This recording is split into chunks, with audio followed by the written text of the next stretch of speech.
Hello বন্ধুরা, আমি sound লাভার গণেশ।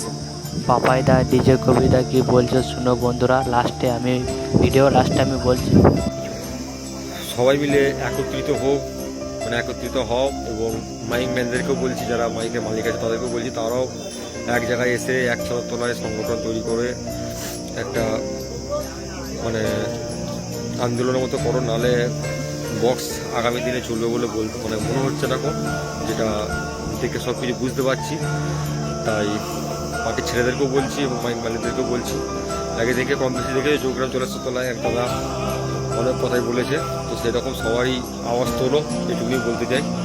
চুপ থেকো না কেউ, নাহলে একবারে সারা জীবনের মধ্যে চুপ হয়ে যাবে। তো এটা হচ্ছে ব্যাপার। তো যাই হোক বন্ধুরা, আজকে যত দোষ নন্দ ঘোষটা কি আমরা সাউন্ড মালিক, সাউন্ড ম্যান, সাউন্ড বাজে, সাউন্ডের সাথে জড়িত আছি। প্রত্যেকটা লোক যারা এই করে খাচ্ছি তারা হচ্ছে নন্দ ঘোষ। আমাদের মাইক সেট নিয়ে সরকার মিছিল করছে, বিভিন্ন পুজো প্যান্ডেলে মেলা খেলায় মানুষ এনজয় করছে। এনজয়টা মানুষের দরকার আছে, হার্ট অ্যাটাক করে মরে যাবে। তো আগের সরকারও আমাদের সাউন্ডের উপর অনেক অত্যাচার করেছে।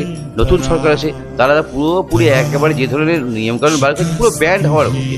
এখন প্রত্যেকটা থানা সাউন্ড মালিকদের দেখে, সাউন্ড ছোটোখাটো ইউনিয়ন আছে তাদেরকে ডেকে ডাইরেক্ট হেড করা হচ্ছে। সাউন্ড সেট আপ বড় বড় বাজানো হয়ে যাবে না, ছোট ছোট সেট আপ বাড়িতে বাজানো বক্সের মতো। আগের বার যাওয়া একটু লড়াই করে আমরা বড় সেট আপগুলো মোটামুটি বাজিয়েছি, আস্তে আস্তে বা কম্পিটিশনে ভালোই করতে পারছি। কিন্তু এখন যে সিস্টেমটা এই সরকার নিয়ে চলে এসছে, তাই সেই ক্ষেত্রে কিন্তু একেবারে আপনাদের সেটটা বন্ধ, স্টপ হয়ে যায়। আমাদের ব্যবসা করে লাঠি তুলে দিতে হবে, আমার তৈরি করা বিজনেস চলবে না। আপনারা যারা করেছেন, যে হাজার হাজার নাই লাখো লাখো মানুষ আমাদের পশ্চিমবাংলায় যারা ওতপ্রোতভাবে জড়িত আছে এই সাউন্ড বিজনেস। আজ এই সাউন্ড বিজনেসটা না থাকলে মিটিং তো করতেই পারবে না। হ্যাঁ, মেলাটেলাগুলো ব্যান্ড হয়ে যাবে, বন্ধ হয়ে যাবে, সব কিছু মানুষ আনন্দ করতে নষ্ট হয়ে যাবে। কী ক্ষতি করি আমরা? শব্দ দূষণ।